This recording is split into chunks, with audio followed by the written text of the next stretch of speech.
31st night new year party అంటే పబ్బులు, క్లబ్బులు, చెడ్డీలు, మిడ్డీలు, సిగరెట్టు, పొగ, మందు.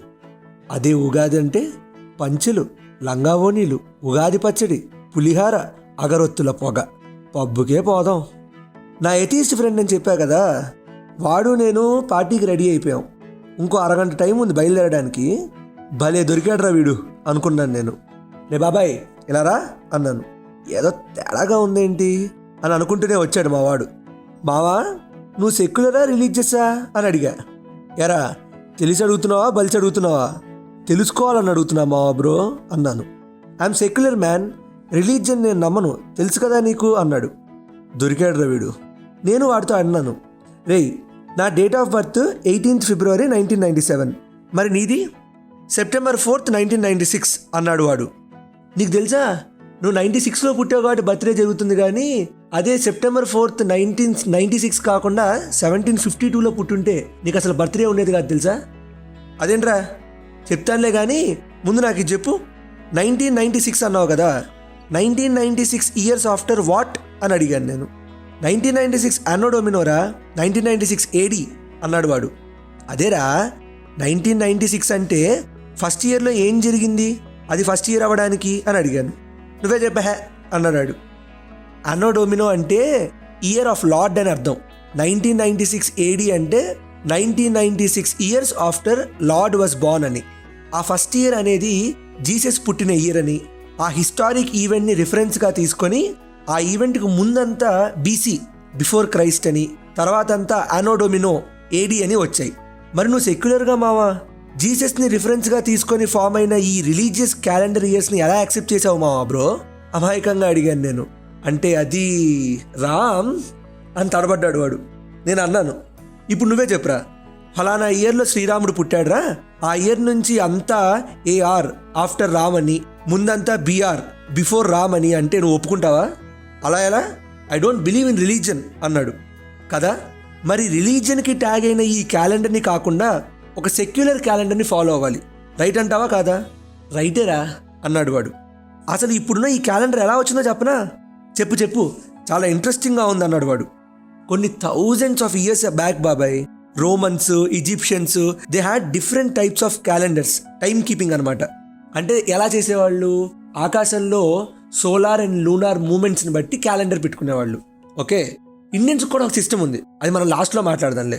పవన్ కళ్యాణ్ అంటాడుగా గబ్బర్ సింగ్లో, నేను ఆకాశంలో అంటున్నప్ప మేఘాలు వస్తుంటాయి పోతుంటాయి, నేను అలాగే ఉంటా అని. కాన్స్టెంట్గా ఉండే ఆకాశంలో మూమెంట్స్ బట్టి టైం కీపింగ్ చేసేవాళ్ళు.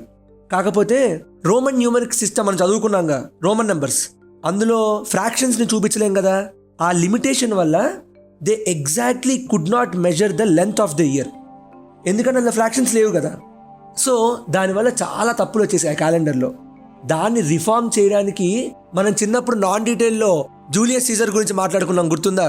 ఆ జూలియస్ సీజర్ -46 BCలో, అంటే క్రీస్తు పుట్టక ముందు 46 ఇయర్స్ ముందు ఆ క్యాలెండర్స్ అన్నిటినీ కలిపి అందులో ఉన్న మిస్టేక్స్ని రిఫార్మ్ చేసి ఇప్పుడున్న మంత్ క్యాలెండర్, అంటే 30-31 డేస్ ఉన్నాయి కదా, ఆ క్యాలెండర్ని తయారు చేశాడు. మన మంత్ జూలై ఉంది కదా, జూలియస్ సీజర్ పేరు మీదే జూలై అనే మంత్ వచ్చి అందులో 31 డేస్ ఉన్నాయి. అయితే ఏమైంది, అందులో కూడా తప్పులు ఉన్నాయి.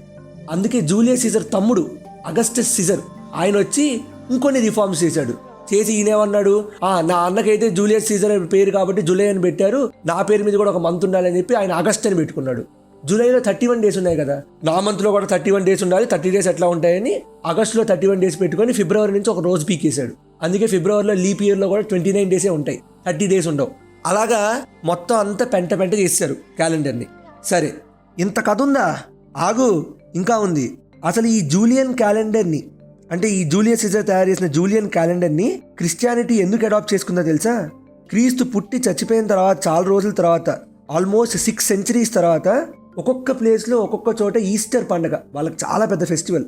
ఈస్టర్ని ఒక్కొక్క చోట ఒక్కొక్క డేట్ రోజు చేసుకుంటుంటే వాళ్ళందరికీ ఒక పర్ఫెక్ట్ డేట్ ఇవ్వడం కోసం క్రీస్తు పుట్టిన టైంని బ్యాక్ డేట్ చేసుకుంటూ వెళ్ళారనమాట. అలా స్టార్ట్ అయినవే ఇప్పుడు మనకు వచ్చే 1995, 1996 ఇయర్ క్యాలెండర్స్ అన్నీ కూడా. ఇప్పుడు మనం వాడే క్యాలెండర్ గ్రెగోరియన్/జూలియన్/క్రిస్టియన్ క్యాలెండర్ అదే. ఆ క్యాలెండర్కి తర్వాత 12th centuryలో 17th centuryలో మార్పులు చేస్తూనే వచ్చారు. అదే ఇందాక నేను చెప్పాక నువ్వు సెప్టెంబర్ 4th 1752లో పుట్టుంటే నీకు బర్త్డే కూడా ఉండేది కాదు. ఎందుకంటే 1752లో ఈ జూలియన్ క్యాలెండర్ని గ్రెగరీ అనే అతను రిఫార్మ్ చేశాడు. అందుకే తర్వాత గ్రెగోరియన్ క్యాలెండర్ అయింది. ఎంత రిఫార్మ్ చేయాల్సి వచ్చిందంటే ఆల్మోస్ట్ 11 days మిస్ చేశారు. సెప్టెంబర్ 2nd రిఫార్మ్ చేసి డైరెక్ట్గా నెక్స్ట్ సెప్టెంబర్ 3rd రాకుండా సెప్టెంబర్ 14th వెళ్ళిపోయింది. అంటే the calendar was 11 days of. అన్ని బూతులు ఉన్నాయన్నమాట ఆ క్యాలెండర్లో. ఇదంతా ఒక రిలీజియస్ క్యాలెండర్. ఎందుకంటే ఈస్టర్ని సెట్ చేసుకోవడం కోసం ఈ క్యాలెండర్ని పెట్టారు. These calendars are not align to any specific astronomic event at all. మరి సైన్స్ ప్రకారం క్యాలెండర్ని క్రియేట్ చేసిన కంట్రీ ఏంటో తెలుసా బాబాయ్? కొంపదీస్ ఇండియానే ఏంటి అన్నాడు మావాడు. ఎస్, ఆబ్వియస్గా మనమే. 5th century ఆర్యభట్ట తెలుసుగా, 0 కనిపెట్టాడు. ఆర్యభట్టీయం అనే పుస్తకం రాశాడు. అందులో 3rd గీతిక 3rd చాప్టర్లో he calculated the length of the sidereal year at 365.25683 days అనమాట. సైడీరియల్ ఇయర్ అంటే భూమి ఎట్ ఎ పర్టికులర్ ప్లేస్ నుంచి మళ్ళీ సూర్యుడు చుట్టూ తిరిగి మళ్ళీ అదే ప్లేస్కి రావడం సైడీరియల్ ఇయర్ అనమాట. ఆ సైడీరియల్ ఇయర్ని ఇప్పుడు సైన్స్లో తెలివివాటితో అన్నీ కనుక్కొని అలైన్ చేసిన క్యాలిక్యులేషన్స్తో కంపేర్ చేస్తే it is only 0.2% error rate. ఏ టెలిస్కోప్ లేకుండా ఆర్యభట్ట కనుక్కున్న సైడీరియల్ ఇయర్ లెంత్ అది. And Indian calendar system was a solar luni system. Solar క్యాలెండర్ని లూనార్ క్యాలెండర్ని రెండింటిని అలైన్ చేసి పెట్టిన క్యాలెండర్ అనమాట. It is based on equinox formations. Equinox అంటే తెలుసుగా, equal day and equal night. అలా equal day and equal night వచ్చిన రోజు ఉగాదని, లాంగెస్ట్ డే రోజు దక్షిణాయనం అని, లాంగెస్ట్ నైట్ రోజు ఉత్తరాయణం అని, ప్రతి పండగల్ని కూడా సైన్స్లో ఆస్ట్రోనామికల్గా జరిగే ప్రతి ఈవెంట్ ప్రకారం పండగల్ని వీటిని తయారు చేసి క్యాలెండర్ని పెట్టారు. Every day of the year in Indian calendar is based on scientific and astronomic events. పక్కా సైన్స్ బేస్డ్ క్యాలెండర్ అనమాట. ఉగాది అంటే హిందూ న్యూ ఇయర్ కాదు, సైంటిఫిక్ న్యూ ఇయర్. ఎందుకంటే ఆ రోజే మనకి ఈక్వినాక్స్ వస్తుంది. January 1st is a religious new year. ఇప్పుడు చెప్పు, నువ్వు సెక్యులర్ కదా, సైన్సా రిలీజనా? ఆలోచనలో పడ్డాడు మావాడు.